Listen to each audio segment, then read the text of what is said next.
Hey guys, welcome back to the channel. Just wanted to take you through some of the work I've been doing on the Necromunda pieces tonight. Just sort of a process, step by step, so you guys can follow along for those of you that are new to the hobby. So I showed you in the previous video the cutouts that I was using out of the MDF hardboard. The next step that I'm going to do is I'm going to build up some area here so that I'm not having to waste lots of detail pieces and plastic card to make it look like a large pile of rubble. So basically what I'm going to do is I'm going to build this up with air drying clay, similar to what you're going to see here. So all that, don't worry about smoothing out the texture too much. I've set this is actually going to be a piece of fence that I'm going to do, so that is then going to be glued after it sets, and this clay is going to harden up nice and firm. And what you want to do for the clay is actually score your hardboard like this to give it something to adhere to. And then once the clay is dry, you're then going to go back over with a watered down PVA mix to basically seal it and lock it in. So that's going to seal the seams, should hold nicely. After that, you're free to start adding sort of your rubble in your terrain. So what I've got for the fence is what I discussed earlier. This is actually just a window screen.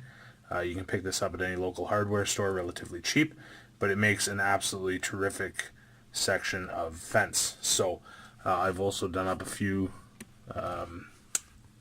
bundles here just to add to the rubble pile.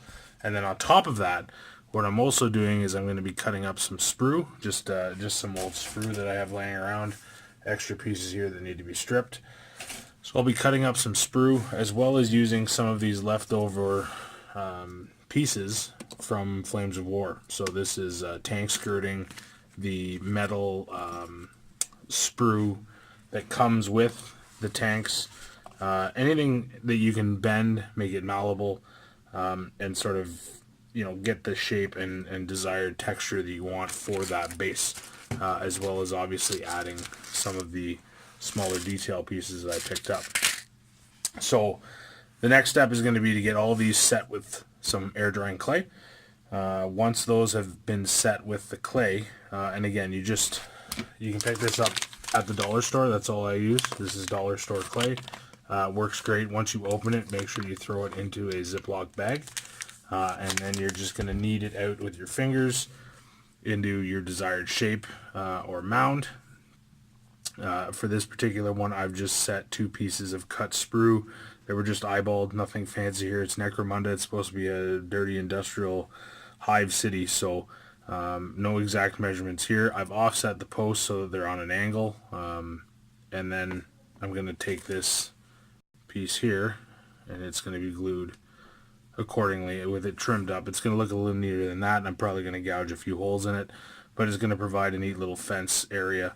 I'll probably do 3 or 4 of these just to obstruct movement, make them scatter pieces that can be added to the hive and to the board itself. So pick yourself up some of this screen. You can use, there is a couple different types. There's black, there's different sizes as well. This is a pretty fine mesh, but it's handy. You can get all kinds of these cool little wire scraps, which are going to be excellent. And then you can also, from there, let me get this open here if I can. Sorry guys, I should have this ready to go. If you can get yourself some fine gauge wire, this particular stuff is actually 26 gauge wire, and you're going to go ahead and twist those up around a pen or something, and it's going to give you some pretty neat looking barbed wire. You can pull it out, you can coil it up so that it's closer, get a different effect with it, whatever you want. Add it to the rubble pile so it's sticking up.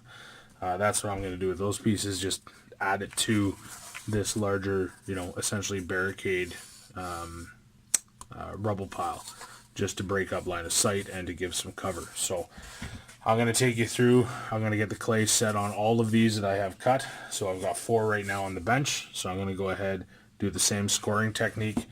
And all you want to do here, guys, is take your knife, mind the sharp end, it'll hurt you, and you're just going to drag. Let's see if I can get that in frame.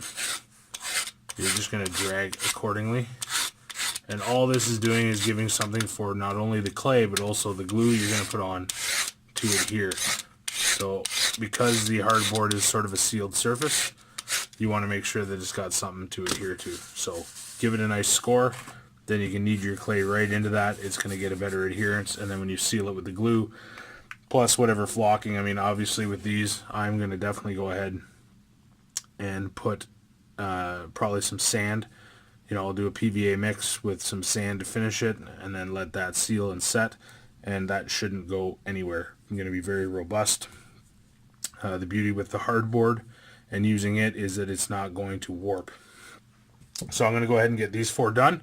I'll get the clay set, and then I'm going to start placing you know, various rubble and things along these pieces, and then I'll bring you guys back when I've got the next step for you. Stay tuned.